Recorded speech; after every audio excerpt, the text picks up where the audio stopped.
Welcome to our channel. Let's crack it together. Today, the topic of our discussion is Attorney General of India. तो Attorney General of India होता क्या? Attorney General of India is a lawyer of the Government of India. मतलब he is the highest law officer in India. ठीक है, आगे बढ़ते हैं. Article 76 provides for the office of Attorney General of India. He is the highest law officer in the country. इसका मतलब ये एक कॉन्स्टिट्यूशनल बॉडी है क्योंकि आर्टिकल के तहत ये बनाई गई है ना. तो he must be a person who should be qualified to be appointed as a जज ऑफ सुप्रीम कोर्ट. मतलब जज ऑफ सुप्रीम कोर्ट के बराबर इसकी क्वालिफिकेशन होनी चाहिए. ये इसी क्वालिफिकेशन है. ठीक है. Term of office of attorney general is not fixed in the constitution. It is not mentioned in the constitution. He holds office during the pleasure of the president. Means the president can whenever and wherever remove him. ठीक है. The president appoints him and removes him. ठीक है. He receives such remuneration as the president may determine. यानी whatever the salaries or allowances are fixed is fixed by the president. मतलब यहाँ पे हम बार बार president mention कर रहे हैं. तो क्या प्रेसिडेंट फिक्स करता है? जी नहीं. President is just a performing body. जो कैबिनेट होती है, the prime minister and his cabinet minister, वो डिसाइड करता है. यानी the present government of India decides. President एक बीच का माध्यम है. ठीक है. He has the right to audience in all the courts in the territory of India. यानी जो जैसे हर एक कोर्ट जो होता है, high court, sessions court, supreme court, तो हर कोर्ट में एक बार एसोसिएशन होती है, बार काउंसिल होती है.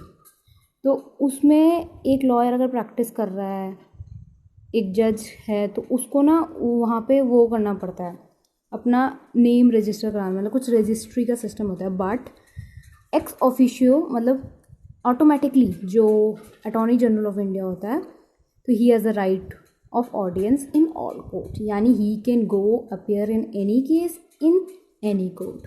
ठीक है. Duties and function. His duties are की to advise government of India on such legal matters that is referred to him by the president. ठीक है. To perform other duties of legal character assign to him by president. Other duties also president assign करेगा.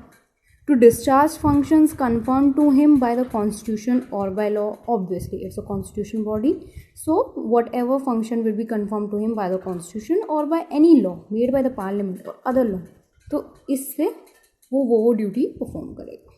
ठीक है. To appear and to represent government of India in all cases in Supreme Court, in any case in High Court, all cases he will represent. In all cases in Supreme Court he will represent the government. यानी he will represent the government of India in all cases in supreme court, in any case in high court. कोई भी case high court में जो उसको refer किया जाता है कि प्रेसिडेंट द्वारा कि आप जाइए गवर्नमेंट ऑफ इंडिया को रिप्रेजेंट करिए. ठीक है. To represent government of India in any reference made by the president to supreme court under article 143 of the constitution. Article 143 of the constitution क्या है? Article 143 of the Constitution gives power to the President so that he can approach the Supreme Court for advice on any matter. ठीक है. तो president जो भी ये approach करता है वो सुप्रीम कोर्ट से कि आप एडवाइस दीजिए किसी मैटर पे, तो कौन रिप्रेजेंट करता है? तो अटॉर्नी जनरल ऑफ इंडिया उधर पे गवर्नमेंट ऑफ इंडिया को रिप्रेजेंट करता है. ठीक है. अब attorney general can speak and take part in proceedings of both the houses of parliament. Amazing. तो attorney general has the power to speak and take part in proceedings of both the houses of parliament, although he is not the elected member और the nominated member. ठीक है. He can take part in both the proceedings of the both houses of parliament, their joint sitting and in any committee of parliament. जैसे parliamentary committees बहुत सारी बनती है, defence committee, security, ये committees बनती है. तो किसी भी कमेटी में भी पार्ट ले सकता है if he is named a member of that committee. ठीक है, तो ये इसकी एक यूनिक पावर है। ठीक है, दैट्स इट फॉर टुडे।